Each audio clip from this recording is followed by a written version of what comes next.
Apa itu madrasah? Apa yang terbayang saat disebut kata madrasah? Sebagian orang punya kesan bahwa madrasah identik dengan bangunan kumuh, anak-anak lusuh, hanya belajar agama, tidak bisa sekolah lanjut, atau generasi Islam yang kaku dan radikal. Lulusan madrasah identik jadi ustadz, guru ngaji, atau pegawai rendahan. Orang tua yang mengharapkan anaknya jadi dokter, insinyur, atau bekerja di perusahaan multinasional biasanya tak akan menyekolahkan anaknya ke madrasah. Madrasah juga sering dianggap jadi pembuangan anak tak berprestasi karena anak berprestasi masuk sekolah-sekolah umum favorit. Betulkah demikian? Marilah kita lihat fakta-fakta yang akan mengubah pandangan Anda tentang madrasah. Jauh sebelum ada pendidikan formal, madrasah sudah jadi model pendidikan yang dijalankan berabad-abad. Jauh sebelum UNESCO menggaungkan konsep lifelong learning atau education for sustainable development, madrasah sudah memulainya. Madrasah menjadi tempat belajar bagi semua jenjang usia.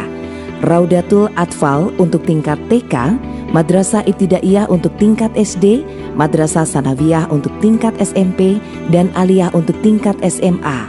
Semuanya berijazah yang diakui negara dan bisa melanjutkan ke jenjang pendidikan manapun. Seiring perkembangan zaman, madrasah terus berinovasi. Kini madrasah mulai dirancang untuk menjawab kebutuhan masyarakat. Untuk mengatasi kelangkaan ulama, dibuatlah madrasah keagamaan. Untuk mencetak ahli sains, dibuatlah madrasah insan cendekia. Dan untuk menjawab tantangan dunia industri, usaha, dan perbankan, dibuatlah madrasah vokasional. Singkatnya, madrasah adalah sekolah formal dengan berbagai keistimewaan. Tak hanya melatih skill, tapi juga membentuk karakter peserta didik menjadi pribadi yang santun dan menghargai keragaman. Dengan dukungan negara, masyarakat, dan swasta, sekitar 76.000 madrasah akan direvitalisasi. Bangunan diperbaiki, sumber daya dilatih, pengelolaan ditingkatkan, menjadi lembaga pendidikan yang menjadi mesin perubahan. Tak ada lagi kesan kumuh, siswa lusuh. Madrasah akan jadi lembaga pendidikan yang berwibawa, meneruskan tradisi berabad-abad, melahirkan para pemimpin bangsa yang paripurna. Jika yang Anda cari adalah pendidikan yang mengakar pada sejarah bangsa, jika yang Anda cari sekolah yang bukan hanya belajar ilmu, tapi juga akhlak. Jika Anda ingin para intelektual kembali membangun masyarakatnya, jika yang Anda cari adalah anak yang memiliki pandangan keagamaan yang rahmatan lil alamin dan menghargai kearifan lokal, jika Anda percaya pada pendidikan untuk perubahan, maka madrasah pilihannya.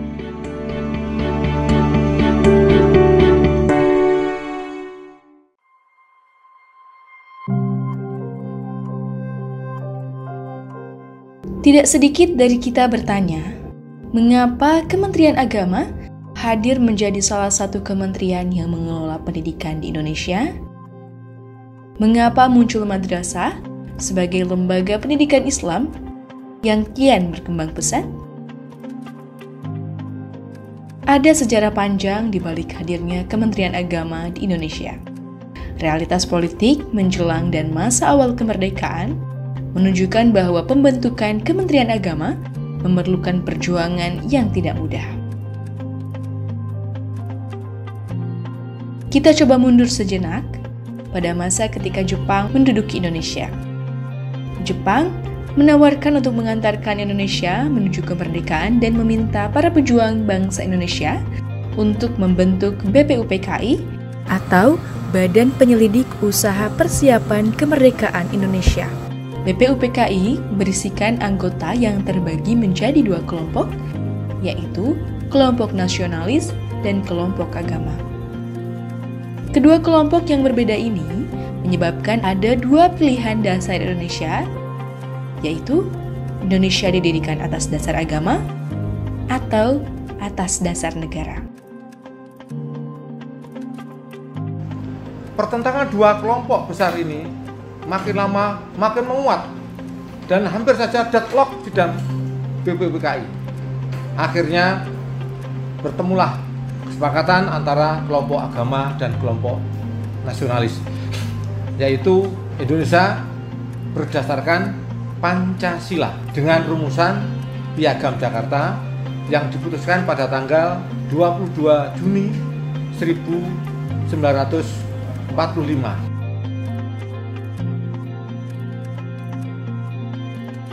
Setelah berhasil menemukan titik terang dengan Piagam Jakarta untuk menjembatani perbedaan pandangan dalam agama dan negara, tantangan lain muncul saat perumusan Pancasila. Namun, dari Pancasila inilah Kementerian Agama hadir dan menjadi jembatan emas kelahiran negara Republik Indonesia.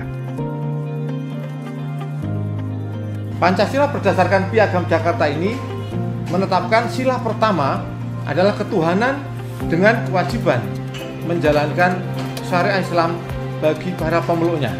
Sila-sila yang lain sama dengan Pancasila berdasarkan Undang-Undang Dasar 45. Namun ternyata setelah ketok palu ini ada tokoh dari Sulawesi Utara bernama Latu Harahari mendekati Bung Karno. Bung, kalau sila pertama ada tulisan kewajiban menjalankan syariat Islam, kami nggak setuju. Kami dari Timur tidak siap bergabung dengan Republik Indonesia.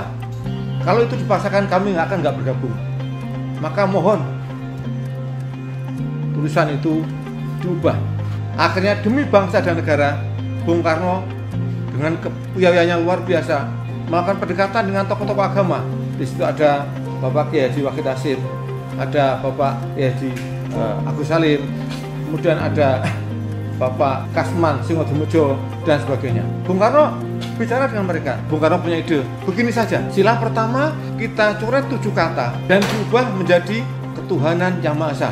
Dengan konsekuensi, nanti umat Islam kita berikan satu kementerian yang tugasnya adalah untuk menjamin pelaksanaan syariat Islam. Sepakat bahwa 7 kata sila pertama dengan kewajiban menjalankan syariat Islam bagi para pemeluknya dicoret, diganti dengan ketuhanan Maha Esa, dengan konsekuensi didirikan Kementerian Agama. Lalu, mengapa Kementerian Agama juga mengelola pendidikan? Sejarah awal Kementerian Agama pada saat itu memiliki 4 fungsi utama, yaitu pendidikan Islam, pernikahan, peradilan, dan haji. Dari situ, pendidikan Islam terbagi menjadi pendidikan madrasah dan perguruan tinggi keagamaan Islam yang berkembang hingga saat ini. Pendidikan Islam inilah cikal bakal yang melahirkan Kementerian Agama. Maka berdasarkan para perjuangan pendiri bangsa, dan ini benar-benar sebuah sejarah yang luar biasa, karena Kementerian Agama ini kesepakatan para pendiri bangsa melahirkan Republik Indonesia. Sekali lagi, Kementerian Agama lahir menjadi jembatan emas untuk melahirkan negara kesatuan Republik Indonesia. Maka bagi pejuang-pejuang madrasah, warga madrasah perlu memahami ini, dan kita nggak mungkin mengkhianati para pendiri bangsa yang telah mendirikan negara Republik Indonesia penuh dengan perjuangan yang luar biasa. Toleransi kesepakatan di antara mereka telah membuahkan dan melahirkan negara kesatuan Republik Indonesia.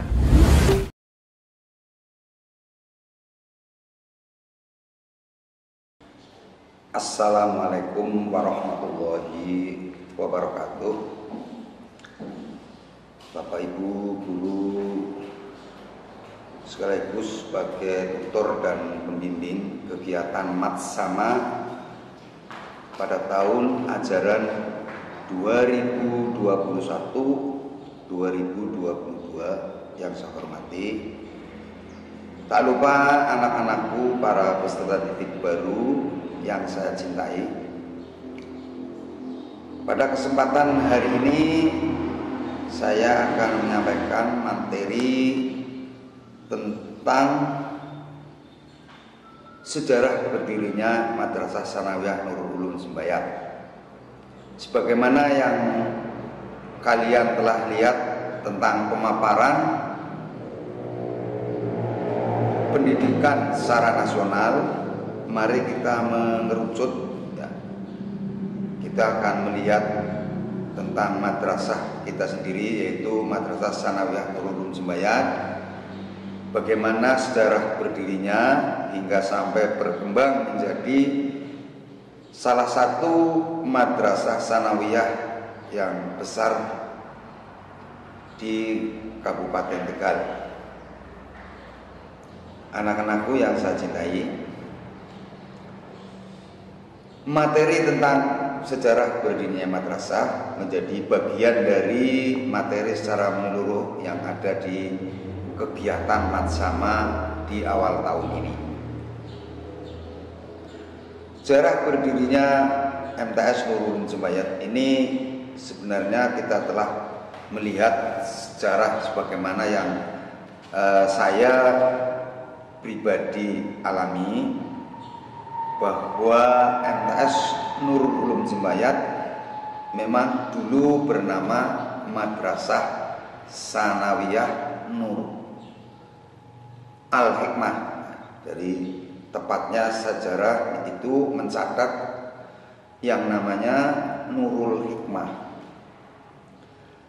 Kira-kira berdiri tahun 1983 saat mulai berdiri, yang pada saat itu baru menerima 2 ruang kelas yang kurang lebihnya hanya berjumlah 61 siswa.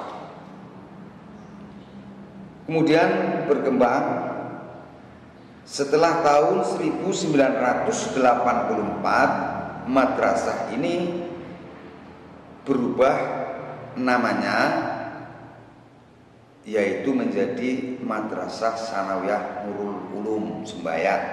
Kebetulan perubahan ini dikarenakan dengan perubahan struktur kepengurusan di Yayasan Perguruan Nurul Ulum Jembayat.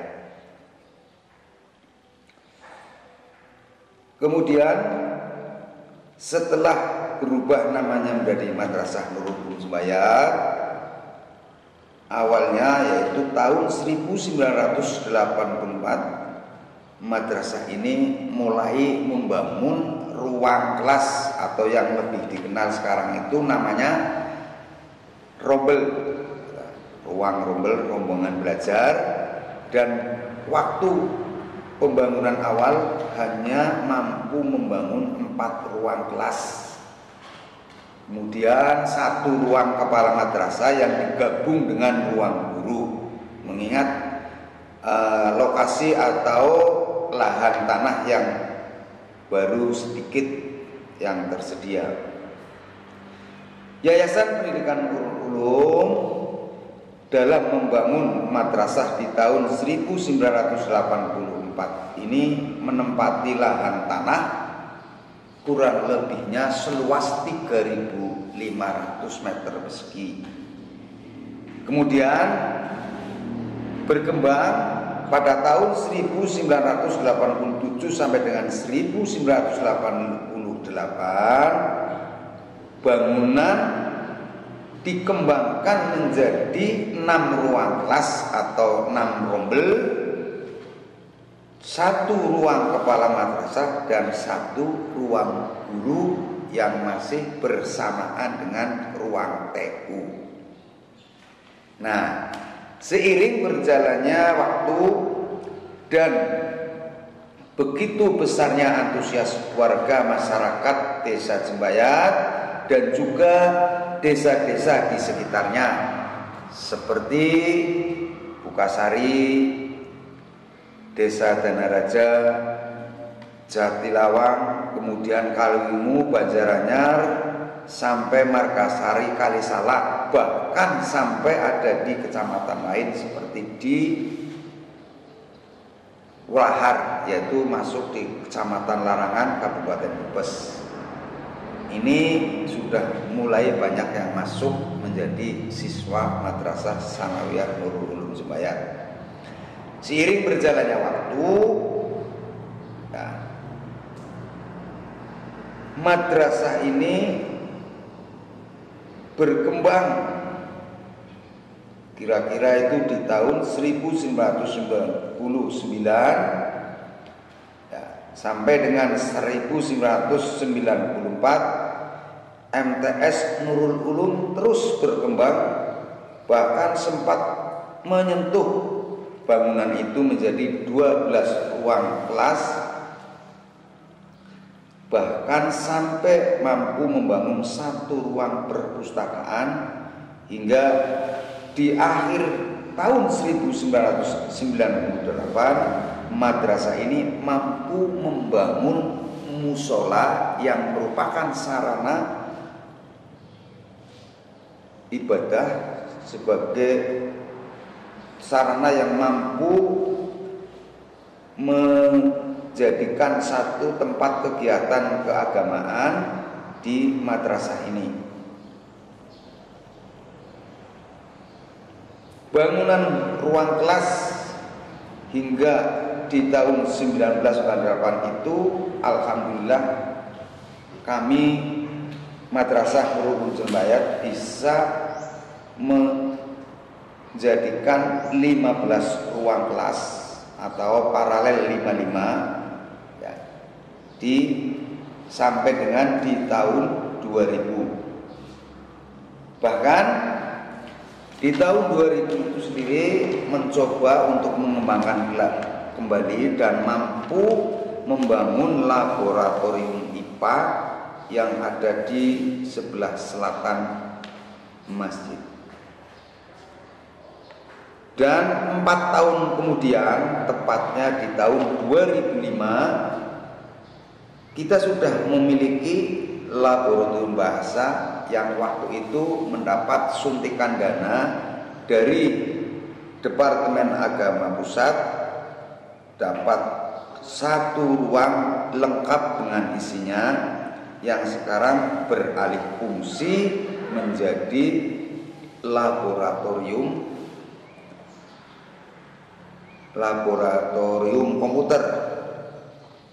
Sejak tahun 2005 hingga sekarang alhamdulillah MTS Nurul Ulum Jembayat sudah memiliki beberapa ruang kelas atau ruang rombongan belajar yang mampu menampung dengan paralel kelas 6. Apa saja yang dimiliki?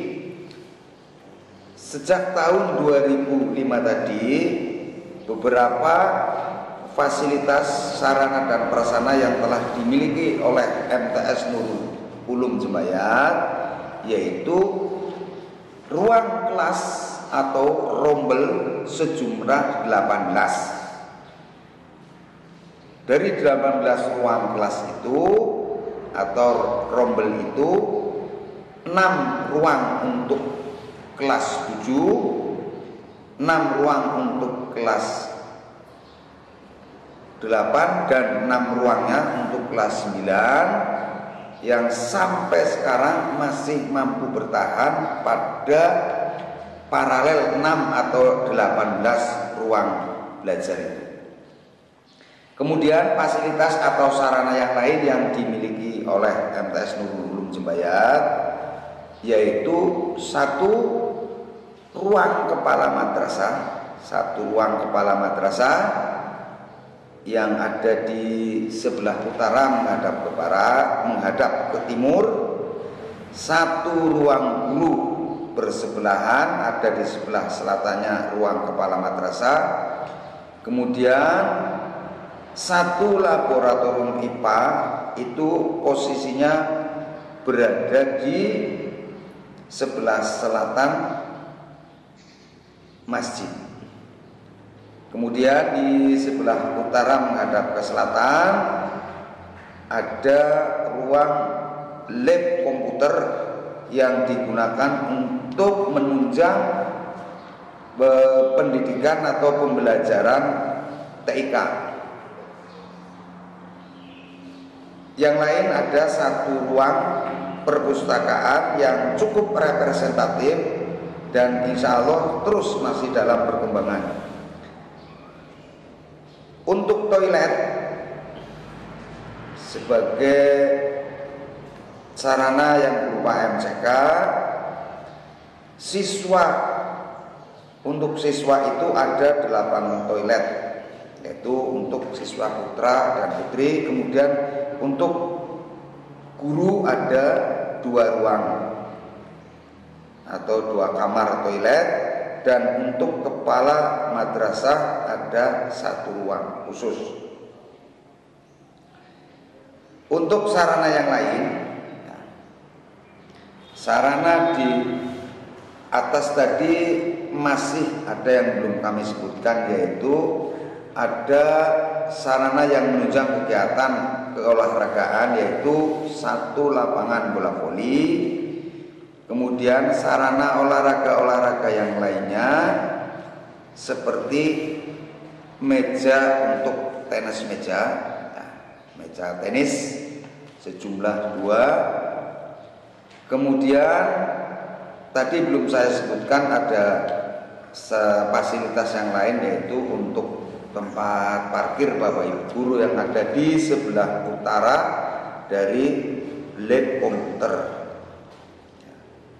Oh ya, untuk ruang TU ya, apabila anak-anak mau berhubungan terkait dengan administrasi dengan sekolah, itu kalian bisa masuk di ruang TU ya, menghadap ke timur, tepatnya ada di sebelah utara ruang kepala madrasah dan ada di sebelah pos satpam. Nah, ruang itulah untuk kegiatan anak-anak yang berhubungan dengan kegiatan melengkapi administrasi sekolah dan sebagainya. Sedangkan untuk ruang OSIS yang dulu pernah ada di sebelah selatan atau sebelah baratnya ruang perpus, memang sekarang untuk sementara difungsikan sebagai ruang kelas, karena kebetulan ruang yang dulu itu sudah dibangun. Kemudian ruang lain misi yang berkaitannya dengan kegiatan siswa, ruang OSIS, ruang pramuka, dan juga UKS. Ini memang kami sadari sementara belum bisa diaktifkan karena masih dalam proses penataan di gedung yang baru yang saat ini dalam proses penyelesaian atau finishing. Anda bisa lihat di dekat perpustakaan lama, yaitu di sebelah timurnya perpustakaan. Nah, itu tadi beberapa tentang sejarah berdirinya MTS Nurul Ulum di awal mulai berdiri tahun 1983 yang dengan nama MTS Nurul Hikmah ya, kemudian di tahun 1994 mulai berubah namanya seiring dengan perubahan kepengurusan di tubuh yayasan, maka namanya menjadi MTS Nurul Ulum sesuai dengan yang tertulis di sertifikat